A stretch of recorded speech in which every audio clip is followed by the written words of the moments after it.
تقول أم أيمن غربلت مرة دقيقا لرسول الله نخلته نخل ما عاد أبقى شيء وصار لب الدقيق، فصنعت النبي صلى الله عليه وسلم رغيفا منه قدمته إليه قال ما هذا؟ قلت طعام نصنعه بأرضنا يعني الحبشة، تعني الحبشة، فأحببت أن أصنع لك منه رغيفا. قال رديه فيه، أي القشر حقه اللي خرجتيه رديه فيه، ثم عجنيه فإنا لا نأكل دقيقا مغربلا يعني منقولا. صلى الله عليه وعلى آله وسلم. Ummu Aiman bercerita, pada suatu hari saya nak buat roti, tapi saya telah tapis tepung itu, saya telah tapis supaya dapat tepung yang halus. Diasingkan kulit-kulitnya daripada tepung itu, maka dengan tepung yang halus itu, saya telah buat roti untuk bagi kepada Nabi SAW. Maka setelah Nabi makan, Nabi kata, wahai Ummu Aiman, ini apa ni? Makanan ni, roti apa ni? Maka Ummu Aiman berkata, ini saya, ya Rasulullah, saya tapis tepung-tepung ini untuk asingkan kulit-kulitnya supaya dapat tepung yang halus. Maka inilah cara kami buat roti di negeri kami, iaitu di Habasyah.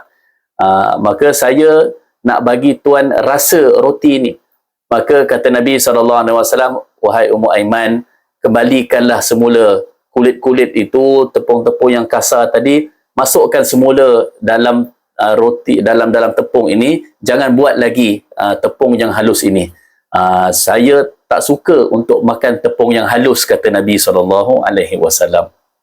ثم وجدوا أن قيمة التغذية في القشرة أعظم منه في اللب حقه، وأنه أفود للجسد.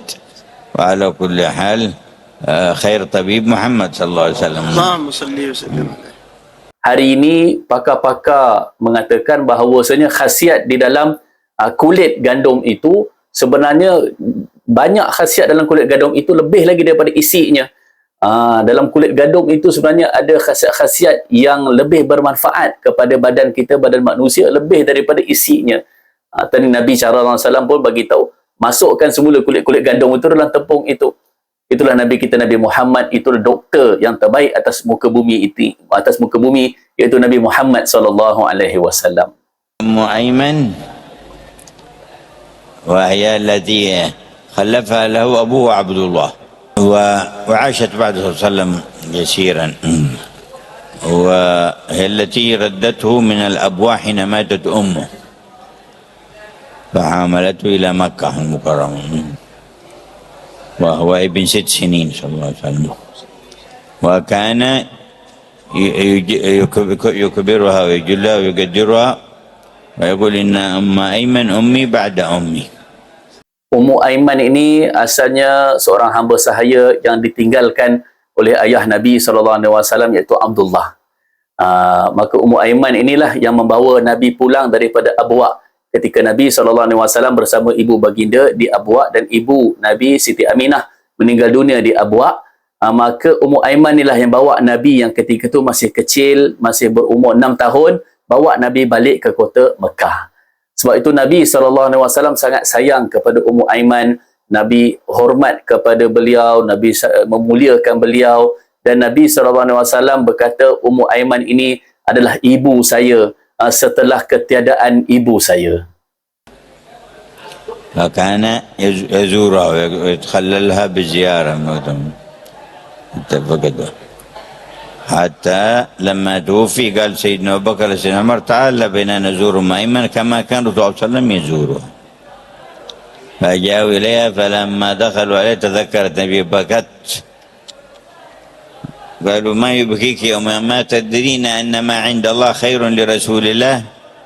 قالت إني لا أبكي أني لا أعلم أن ما عند الله خير لرسول الله، ما عنده خير وهو خير لنا له منا، ولكني أبكي على أنفسنا أنه قد انقطع عنا أن الوحي كان يأتينا خبر السماء في كل صباح وعشيتنا خبر السماء لانقطع عنه الوحي، فهيجتهما على البكاء فجعل يبكيان معها رضي الله عنه. Nabi SAW sering menziarahi Ummu Aiman ketika baginda masih hidup, dan setelah Nabi wafat, Ummu Aiman ni masih ada. Maka Sayyidina Abu Bakar dan Sayyidina Umar berkata, jomlah kita ziarah Ummu Aiman setelah baginda wafat ini, sebab dulu Nabi SAW selalu ziarah Ummu Aiman. Maka Sayyidina Abu Bakar dan Sayyidina Umar pun pergi menzirahi Ummu Aiman setelah kewafatan Nabi SAW. Apabila Ummu Aiman melihat Sayyidina Abu Bakar dan Sayyidina Umar, maka beliau teringat kepada Nabi SAW, dia menangis. Maka Sayyidina Abu Bakar dan Sayyidina Umar berkata, wahai Ummu Aiman, kenapa menangis?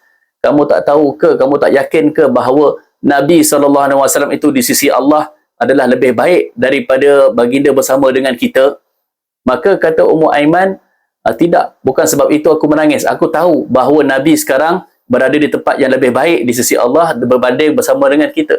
Tapi saya menangis sebab saya sedih setelah kewafatan Nabi, wahyu telah terputus daripada kita.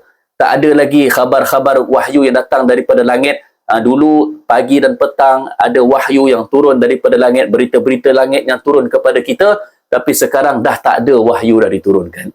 Maka mendengar jawapan itu, menangis semuanya, Sayyidina Abu Bakar dan Sayyidina Umar, dan semuanya menangis bersama-sama ketika itu radhiyallahu anhum.